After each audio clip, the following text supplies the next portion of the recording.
Hello, my name is Estefania, and this is the 7 deadly sins of sinners and how they were punished. So I saw Ryan Coogler's Sinners this weekend, and I was blown away. Highly, highly, highly recommend. I haven't felt this way about a film since 2019's Parasite, and I'm so excited to talk about it. But before we dive into the 7 deadly sins of sinners, this video will be filled with spoilers.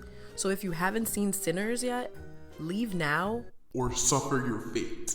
Now, if you couldn't tell by the name, this film is saturated with religious themes, and the 7 deadly sins have always been a favorite of mine. If you're an ex-churchgoer like me, there's one thing I want you guys to keep in mind while watching. That sin is not a legal offense that warrants punishment, but a self-reinforced illusion of a separation from God. Meaning, its power comes from the illusion it creates, not from an objective divine system of punishment. Shout out to Justin Scott on TikTok for that one. Let's begin. Starting off strong in the first 15 minutes of the film, the first person to commit a sin and to be reprimanded for it is an old acquaintance of Smokes. Smokes shoots him in the ass. Smokes shoots him in the ass when he's caught greedily stealing from Smokes' truck. Greed also rears its ugly head in Remick, the White Devil, played a bit too well by Jack O'Connell. Remick's greed was his intense desire for power. He wanted to be some sort of Irish river dancing cult leader, preaching fellowship and love like a youth pastor.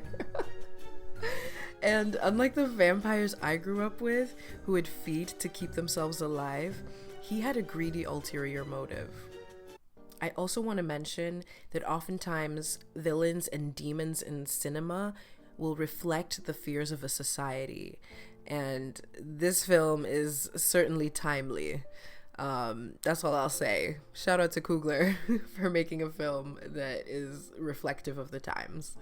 Our next sin is envy, and you could say that Remick's character was greed with envy. Get it? Green with envy?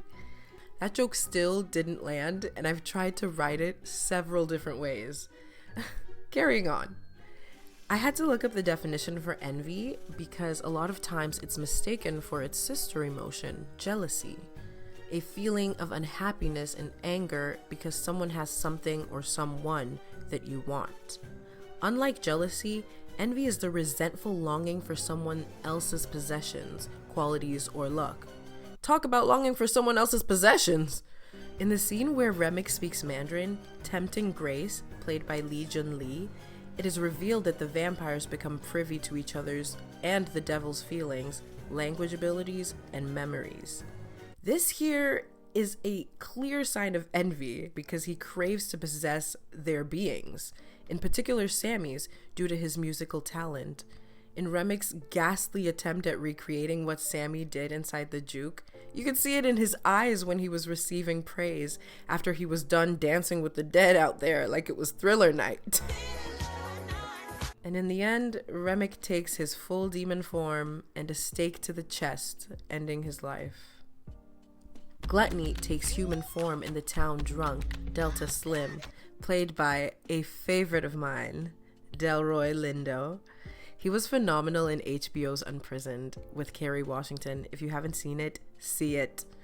Gluttony is a habitual excess, and liquor was Delta Slim's habit of choice. He would spend his nights playing at clubs where he could drink as much as he wanted to. And after putting up a fight with Stack, it's also ultimately what convinces him to go play at the juke. In the film's major fight scene, Slim cuts his wrist with a broken beer bottle. This act serves as a symbolic sacrifice, allowing him to use his vice one last time so that the others may have a chance to escape from the bloodthirsty vampires. I love this scene because the punishment fits the crime, or should I say the punishment fits the sin. I also saw it as an intentional or unintentional nod to one of my favorite pieces of writing, Dante's Inferno.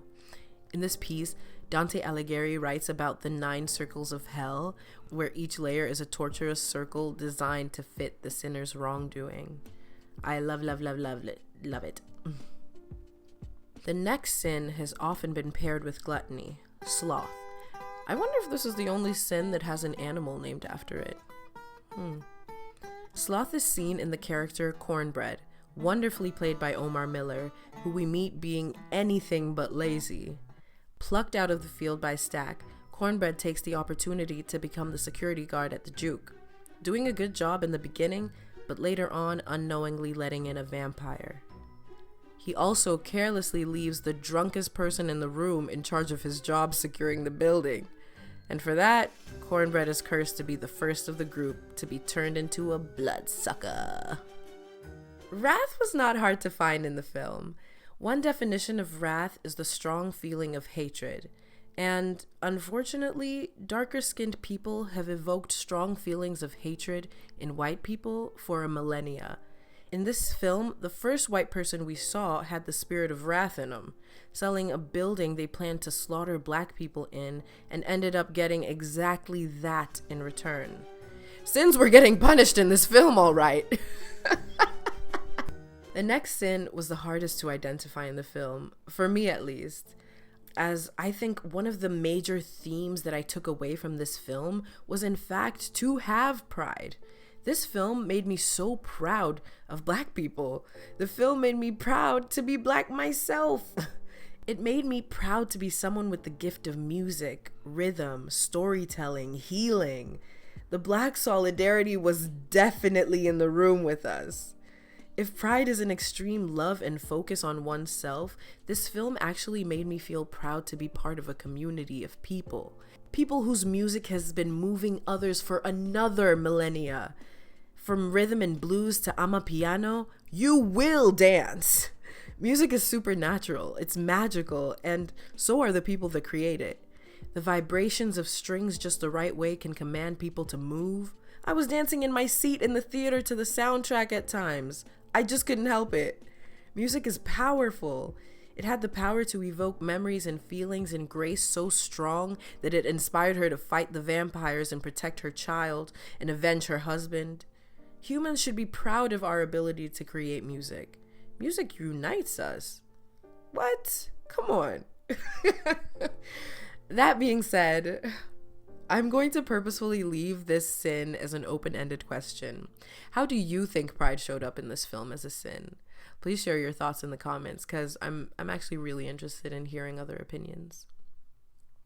Lastly, lust. I just had to save the best for last, or should I say the best for lust. The jokes will get better, guys. Oh, lust, you sweet, sweet temptress. In the film, Mary and Stack both dance with lust. Mary knew what she was doing coming to the juke in that bodycon silk dress, and it was more than shake some ass to grieve her dead mother. In Mary and Stack's history, it seemed like their relationship was primarily a sexual one, but as most situationships go, one person wanted it to be more. And in their relationship, that was Mary. It took her being possessed by a vampire to act on those old feelings and kiss him. As for Stack, ultimately it was his lust that ended his life and let the vampiric chaos ensue. Perhaps Stack and Mary's punishment was living all of eternity together, but as vampires, unable to feel the warmth of the sun. And those are the 7 deadly sins of sinners. I think I shat myself.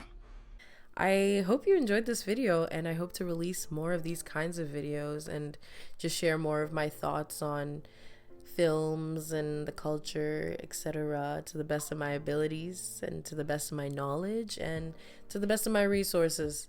So if you like what you heard, stay a while, subscribe, and comment how you think pride showed up in this film. Until next time.